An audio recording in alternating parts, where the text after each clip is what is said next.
Welcome back to CryptosRus. I'm George. We're all George. Welcome to another Market Open stream. Today, I got to talk about what is going on with, of course, Bitcoin, with Ripple, with the entire crypto ecosystem. I believe where they're heading will shock you. So let's talk about it. I mean, it's less than a day since that big verdict. So everyone is still talking about it.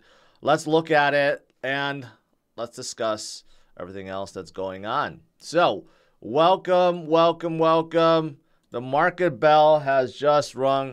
Today it's looking like it's going to be a good day. I don't know. There may be some profit taking after yesterday, but I think overall the enthusiasm, the optimism is back full force, even more so than all the Bitcoin spot ETF stuff that came out just weeks ago. But man, yesterday was exciting. I think today it'll carry into today for sure. But right now, the U.S. market is looking like, yeah, it's looking green. It's looking real green. Yesterday, Coinbase went up like 25% or something, and it's still up. It went from red to green. Coinbase is absolutely a monster right now. Everyone is loading up on Coinbase. Bitcoin itself is still holding above 31,000, a little bit higher, 31,170. So a little bit lower than yesterday, I should say, but a little bit higher than, of course, our 30,000 mark that we were at for quite a long time. But we'll see if it moves upwards today. And the entire crypto market cap is still up enormously versus just a week ago. And you still have like XRP and Cardano and Solana and Polygon and everyone else. It's still in double-digit figures right now with growth. That's awesome, with gains, I should say. So before I get more into those, let's see. In the U.S. market, well, I saw a couple of banks, JP Morgan and then also Wells Fargo. They both reported better than expected earnings. So, I mean, not that I want to see the banks make more money, but this kind of goes along with the narrative that, hey, the U.S. economy is going to get better. The macro conditions are getting better. The bigger banks are still flush with cash and still making a ton of money, right? So there's this narrative that somehow we may go into deeper recession this year or next year. I just don't see it. All the macro things are showing that the U.S. economy is getting stronger and stronger and stronger. And these guys have so much money. These big institutions have so much money. We're talking about trillions upon trillions of dollars sitting on our sidelines, waiting to FOMO into the market, right? And the crypto market too. Just imagine when all that money comes in. Yesterday was just the beginning, really the beginning. I remember days, and I think a lot of you guys do too, where the market cap goes up by like 15% in a single day. Okay, 10%, 12%, 15%. Those days are coming. Yesterday's 5%, barely nothing, but look at how exciting it was, right? As for Bitcoin, it silently breaches resistance. So that's pretty good. What resistance? That 30,100 resistance, right? It's still holding above there. If you look at the sharks and the fish from 0 to 100 Bitcoins, okay, going up. The addresses are going up. The only category, whales, over 100 Bitcoin, dropped a little bit. But for everyone else, going up because people are accumulating. It's not just the institutions that are getting ready. It's everyone else, okay? There's a lot of accumulation right now, especially since we're still low. Okay, we're not back to previous highs. Nowhere close. Okay, and people are still accumulating. That's fantastic. Yesterday, we had that breakout, right? We're still above 31,000. That's pretty good. We also formed a MACD crossover, which is really good as well. So from a technical standpoint, couple handle breakout, and you couple that with a MACD crossover, these are all pretty good things. Okay, so for Bitcoin, still so strong. Fundamentals, on-chain metrics, technicals, all very, very strong. Supply last active 3 years, up to 40%, over 40%. 40% of Bitcoin has not moved in 3+ years. That's a lot, and it's an all-time high and continues to go higher. Again, this, I would say, is part of fundamentals. It just keeps on getting better, right? So what's next for Bitcoin? There's just so much that we can't even imagine. I mean, here's another technical pattern, right? Showing inverse head and shoulders, which is awesome because what comes next is a big rise. Well, this is for alts, but it's the same thing with Bitcoin. Oh, I forgot to mention about this too.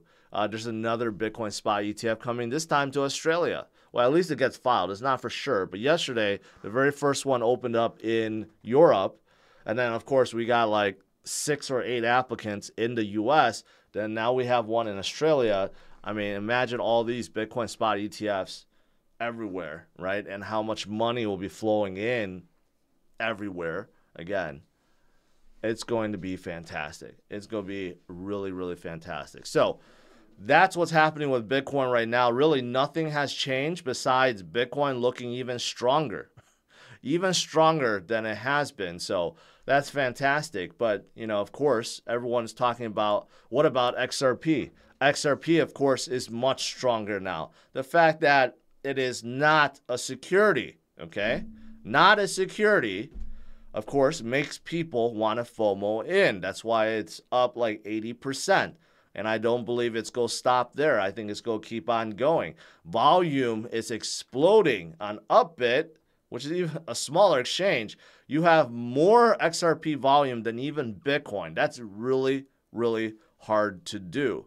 Actually, overall, let's take a look at it. Volume of XRP overall, 14 billion, which is higher than Ethereum's 13 billion, but not as high as Bitcoin. But I've seen days, I remember days, where XRP's volume has been higher. But man, everyone is jumping in. Coinbase listed XRP. Kraken listed XRP. I saw this morning. Binance.us that listed XRP.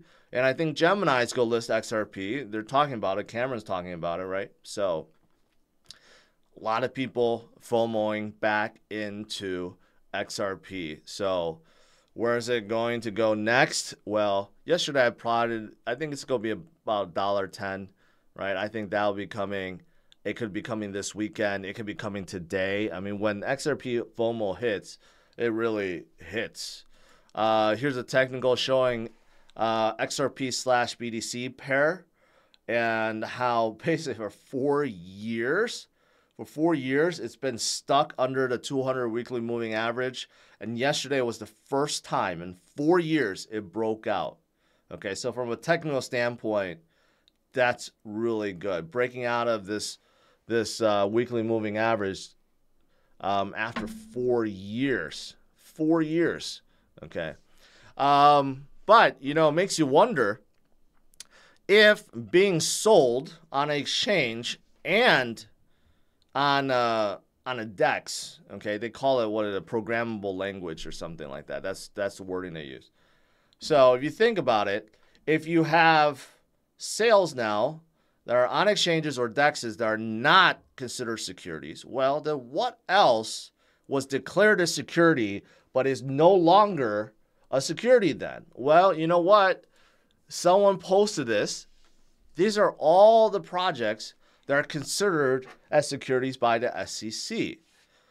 Okay, obviously on the top, you have some major ones, but it's pretty important to look at. So you have BNB, which is obviously big, right? And then you have XRP, then you have Cardano, Solana, Polygon, Tron, stablecoins, Binance USD, okay? We didn't even really think about stablecoins because stablecoins are deemed as securities. Does that mean that gets taken away too? I don't know, but you have Cosmos, ICP, Filecoin, and then you go down Near Protocol, Sandbox, Algorand, Decentraland, Axie Infinity, Flow, and then you have Terra Classic, BitTorrent, Chiliz, and goes on and on and on. But like the good ones, the bigger ones are on top, right? So there's a lot there. There's a lot there. Obviously, we've seen some pumps already for Cardano, Solana, and Polygon, right? A little bit with Cosmos and others, but the two metaverse plays, Sandbox and Decentraland, well, they were considered securities no longer. And I remember how much they were going up in the last bull run, so they're two to watch out for. Axie, also one of the biggest gaming projects in the space, right? They're no longer security. Another one that could be reviving. Flow also into NFTs. But then you have all these L1s like Near Protocol, Algorand, Cosmos, right? And then even ICP and Tron. I'm not a fan of ICP or Tron, but their security status has been removed too. And then, of course, you got one of the big daddies, BNB, which is sitting at number 5. They didn't move all that much, but now they're not a security. I wonder, the biggest question mark, I didn't even think about it before the stream, is Binance at BUSD, right? The SEC forced Paxos to stop listing it, stop using it, based on the fact that it's a security. But after yesterday's ruling, does that change? Does that mean they could actually bring it back and say it's not a security? I don't know. But yeah, so these are the other projects that will probably start seeing some major movement upwards, because this cloud of being a security removed, right? So these are definitely ones to watch out for. And there's others on the bottom, smaller ones, some that still exist, but not a whole lot of people pay attention to them. For example, AMP. I know a lot of people has asked me about AMP before. Cody, which is a stablecoin maker for Cardano. You see that on the list.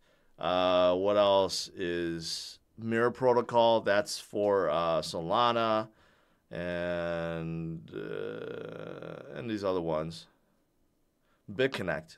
BitConnect is listed in there. BitConnect will come back because of this. Hopefully not. All right. What else is there? Bank of Japan is going to be utilizing XRP to facilitate cross-border payments. That's not a surprise. SBI Holdings, which is a big venture capitalist company in Japan, they're all over, and they're big fans of XRP, so they're helping facilitate this and make it happen in Japan. So that's pretty good for XRP as well. And then lastly, Alex Mashinsky pleads not guilty, granted bail, bond of $40 million. His bail was $40 million, and somehow he was able to secure it through his personal residence in Manhattan, as well as signatures of his wife and another individual. See, again, all these guys from collapsed companies, somehow they could make these outrageous bails. SBF made, what, 800 million bail or something? Alex Mashinsky makes 40 million bail, right? So they all knew the end was coming. They cashed out beforehand. So that to me, there's something wrong with that. So anyways, all right, that's pretty much it. Overall, today is still a pretty good day. Bitcoin coming up. Let's see if it can move further today and this weekend. This weekend will be interesting. Will definitely be interesting. And all the crypto I just mentioned, all the alts, there are now non-securities, or we go see more bullish movement for them, quite possibly. All right, let's do some Q&A.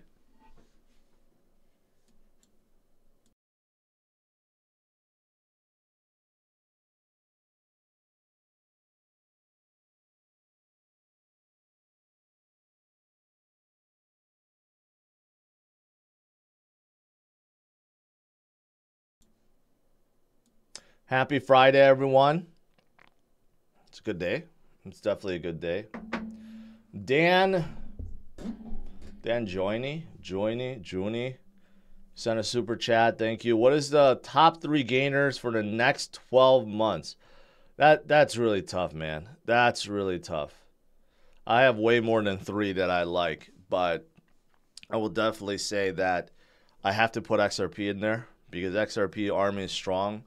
They've been waiting basically 3 years for this to happen, and it came. So definitely, I would say they're up there. BTC, you can never go wrong. Ethereum, you can never go wrong. I think they're going to continue to be strong. I think Ethereum has been kind of lagging recently, and I think it's going to have its time where it starts really moving upwards. But all the other ones that started moving already yesterday because they were deemed securities and non-securities, for example, Cardano, Solana, Polygon. I like Avalanche. Avalanche is starting to move today, up 15%, right? These are like the big L1s.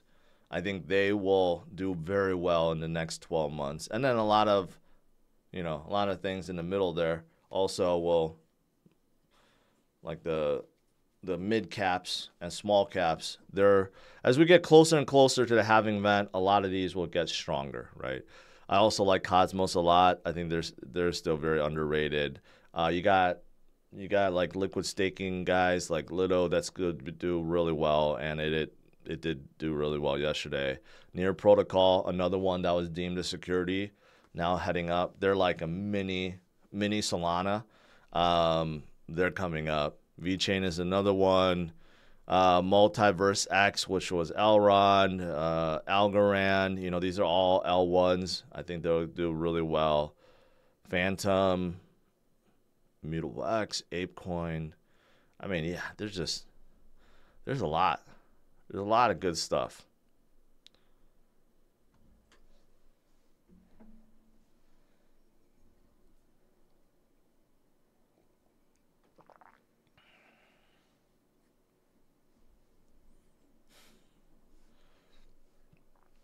Where's all this money coming from?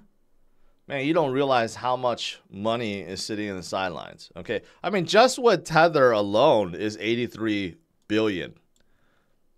And then you add in USDC, that's 110 billion right there.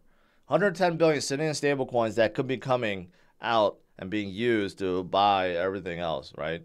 But that's chump change compared to what Wall Street has. Wall Street institutions have 8 trillion sitting on the sidelines waiting to enter. Not to say it's all going to enter crypto, but a lot of it will once the spot Bitcoin ETFs come out. But there's 8 trillion there. I mean, there's just trillions upon trillions everywhere. Everyone has so much money, and they're all just going to jump in.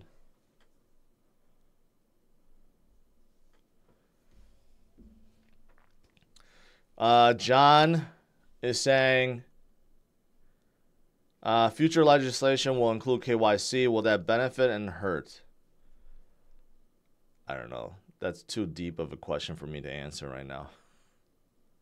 It's going to come, and there will be benefits and downfalls because of it. So let's just leave it simple like that.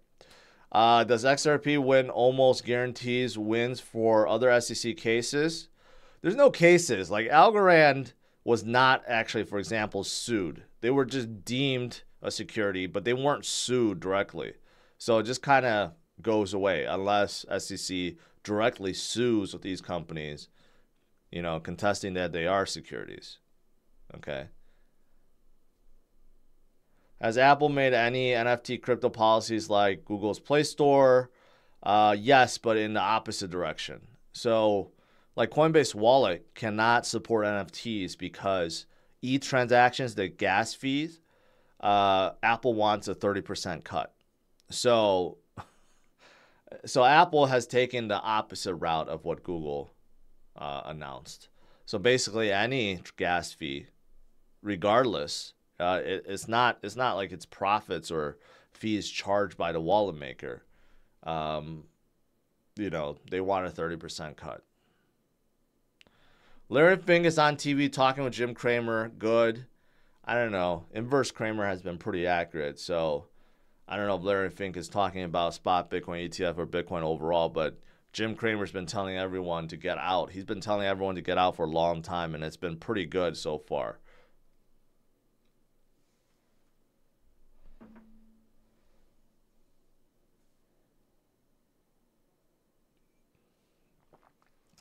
Yeah, Coinbase has been extremely, extremely strong. I actually want Coinbase to fall. I was hoping they fall today so I could pick up some more. But after 26% yesterday, another 4%, that's like 30%. And you know, yesterday when it was up by 10%, I was like, I hate to buy on an up day, but I wanted to buy some call options. And then I went to lunch and it went up another 8%. And by the end of the day, it went up another 8%. And now it's up another 5%. It's outrageous. And then, what is it? MicroStrategy's up about 2%. Another 52-week high. Mara is up to another 52-week high. I mean, if this doesn't tell you, it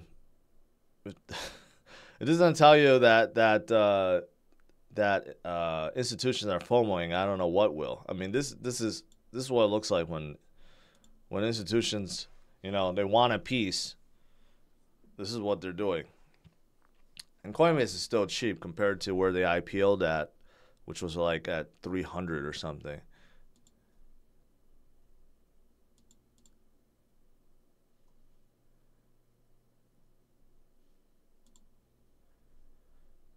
Yeah, we're getting a little push upwards right now. That's good.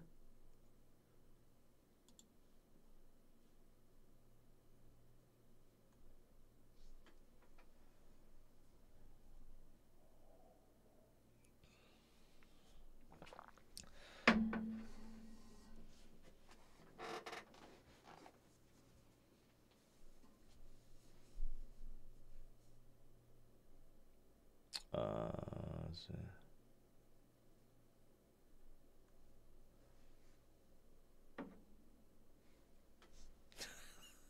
Why is XRP not worth $589? Not there yet, if ever. I don't know. What happened to all the bears calling for 10K or 12K? I don't know. I don't know if they're still calling that. I don't know. Again, I just don't see what, you know, how they benefited by staying with those calls. I just don't know.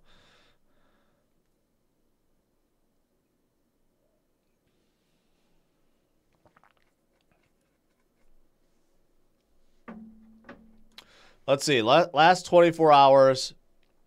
These are the big winners. Okay, XRP. No surprise, of course. Stellar is up so big because of many people think that Stellar is basically a copy of XRP, or not copy, but a clone, very similar chain. And a lot of people think that XRP is going to be sued next, but now probably not. So I think that's why they went up so much. But in terms of, as for me, I don't know. I don't know what Stellar's future is. I don't really know what their next plans are, so I'm not that bullish on them.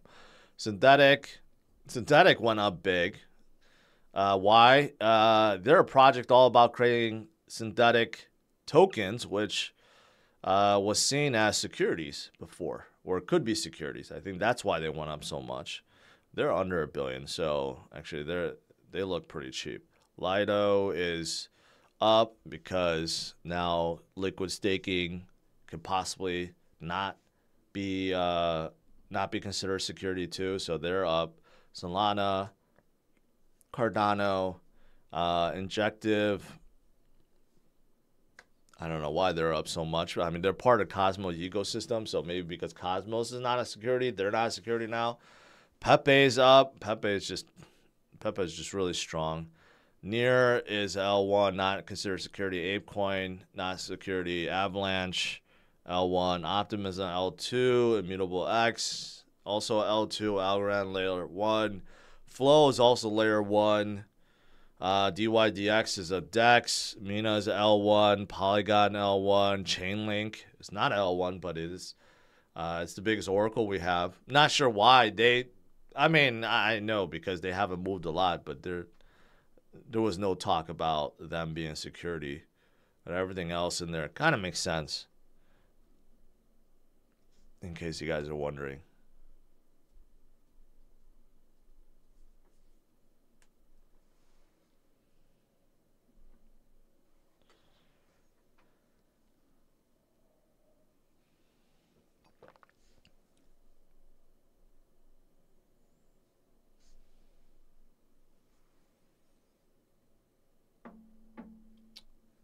Steve, yep. There were people back in 2018 when Bitcoin hit a low of 3,100, and I know at that point it's very scary. People were depressed, right? But there were people back then that called Bitcoin to 1,000, and then some people call it going lower than that. You know, there's always a lot of doomsday predictors.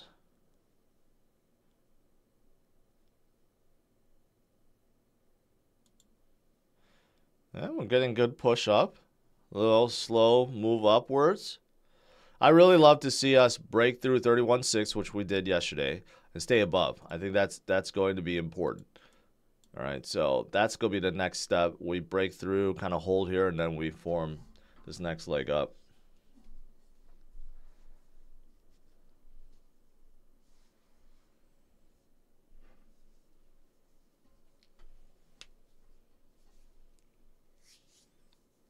Green Thanos, I appreciate it. 60% of the time, I'm right every time.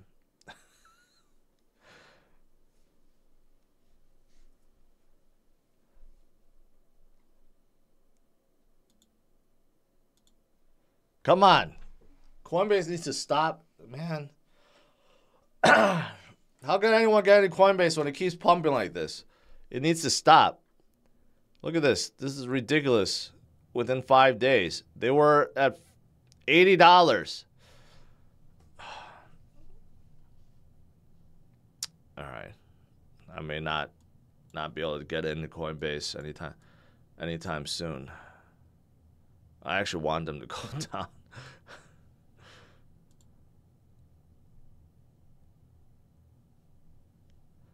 Someone was asking how high XRP could go. I was plotting XRP yesterday. No, I couldn't. No, it wasn't that one. It was. I forgot which one I used. Polonex?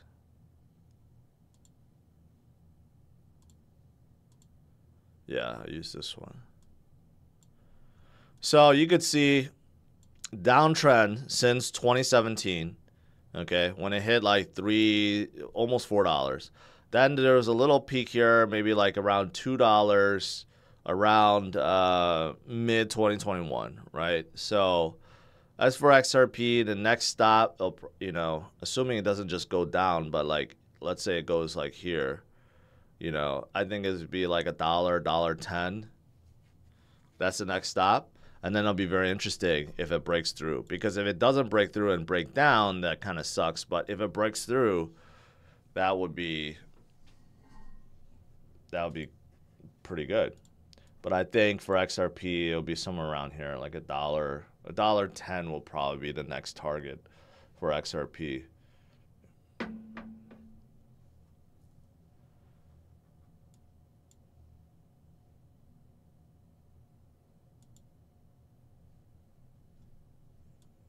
Oh, we're so close to breaking that.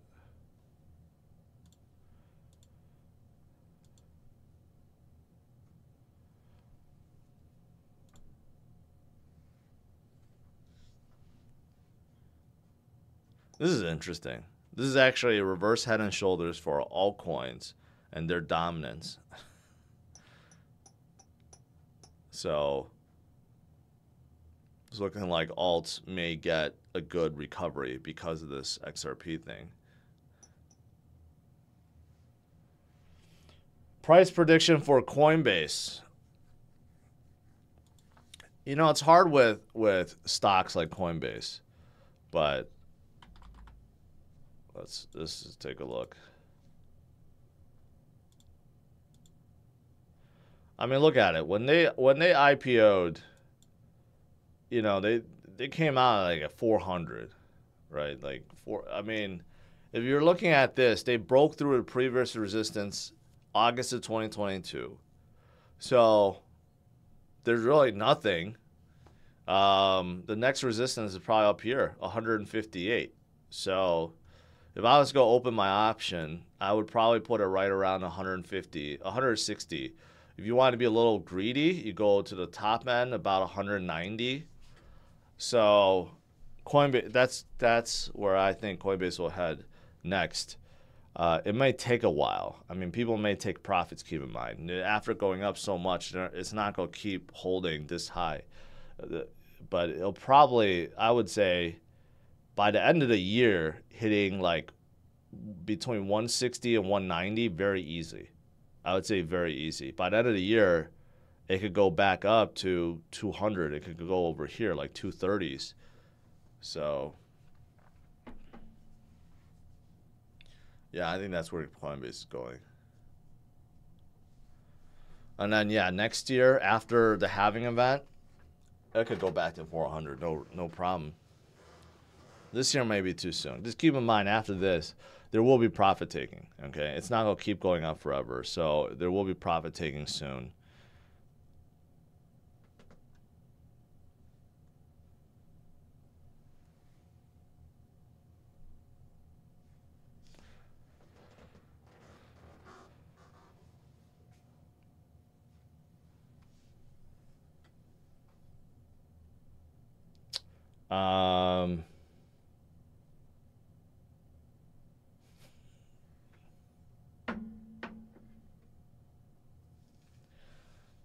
Kazine says if you sell Bitcoin, you're literally giving it back to BlackRock and their friends. Yes. At this point, these big institution guys, they will take up all your Bitcoin for you. They will be glad to steal your life-changing wealth from you. So don't do it. Don't do it.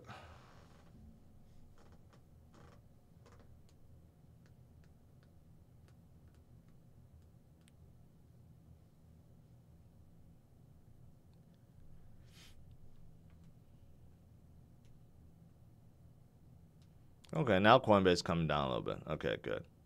Good. Today actually should be a red day.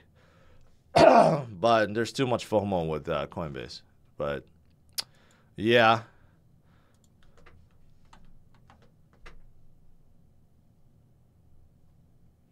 I would like to see XRP over $1, though.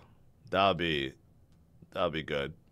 I'd like to see everything else go up a little bit more. I think this weekend, just a little bigger push this weekend. If Bitcoin breaks above 31.6, let's say, you know, goes to 34, and then with that, Ethereum goes up to like, you know, 23,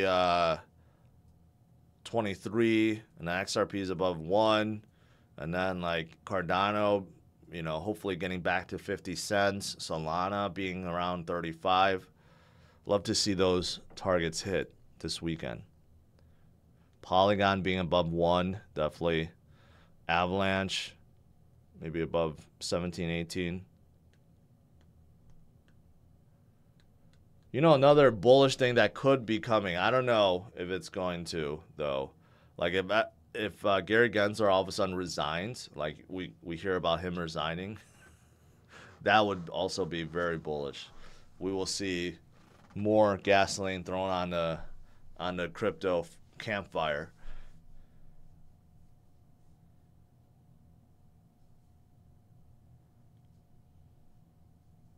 Do you think Gary will attack how coins enter exchanges? Basically, CFTC, and there's a lot of Congress people that are trying to make it so that the CFTC controls the exchanges, not SEC. And with yesterday's ruling, it kind of makes sense. Because if coins listed on exchanges are not securities, then is it the exchange itself a security? Most likely not. So I think going forward, the laws will be written that the CFTC oversees the exchanges, not the SEC, which would be good. We don't want SEC to oversee everything. Gary's making it seem like everything under the sun is a security, so he can have control. But that's just not how it is.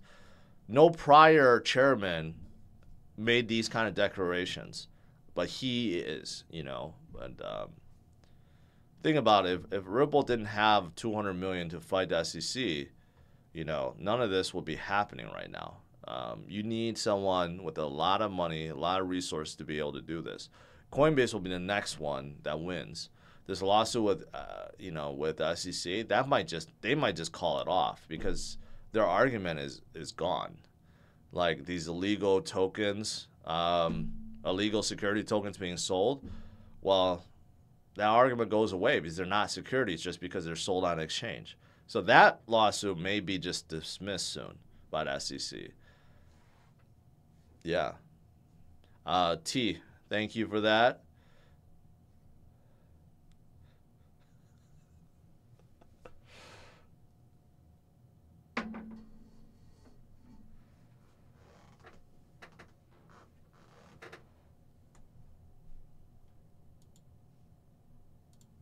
What is DXY at this morning? Hey, DXY is still under 100. That's pretty good. A little bit higher than yesterday, but still. 99.79 ain't too bad. That's actually really good. It's been the lowest level since a long time, for sure. Can the XRP case be appealed? I doubt they will. They tried throughout the whole process. SEC threw everything it had, okay, at Ripple. I mean, they tried to appeal and appeal and appeal the Hinman docs from being released, and they kept trying to delay things. I mean, they spent enormous amount of resources too, and I can't see the powers that be will let the SEC spend, probably equally as much as Ripple did trying to appeal it. I don't know. It could happen, of course.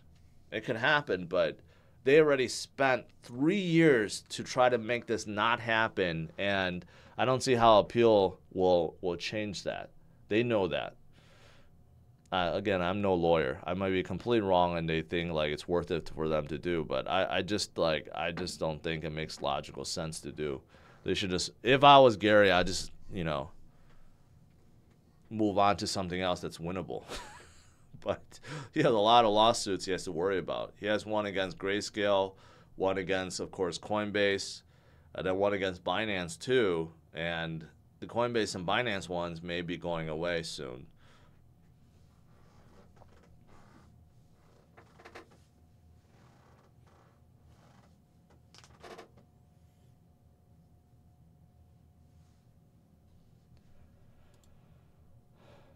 Thoughts on Data Dash being so bearish? I don't know. I'm sorry. A lot of people tell me he is very bearish. I don't follow what he says. But again, I don't see the point of being so bearish. Okay? I think people that are really bearish, they're letting their emotions come out because they feel very bearish. So they just tell everyone that it's going to be bearish. That's just, I don't agree with that. I'm always feeling optimistic, and I always focus on what is coming, and I've been through enough cycles to know that, yeah, sometimes it gets bad, it gets scary, but we always go through it. We get past it, and better days come. And once better days come, like, no one remembers the bad days anymore, right? So I let that come out, and that's why I'm the opposite. I'm always bullish, and I think that's the right thing to be. I'd rather be bullish than bearish. So I can't speak for anyone else, but that's how I see it. All right, guys, let's conclude overall today. Pretty good day, could get better. There may be some profit taking, but we'll see. There may be some profit taking due to yesterday's huge climb. But overall, we are moving in the right direction, and this is just a small glimpse of what's to come. And you know what? That's it. I'll see you guys tomorrow, 10:30 a.m. Central Standard Time. But I'll leave you with this, the most educational XRP video ever created. So enjoy. What do you think about Ripple? Well, I mean, I think it's too centralized, but I definitely want to meet Chris Larson.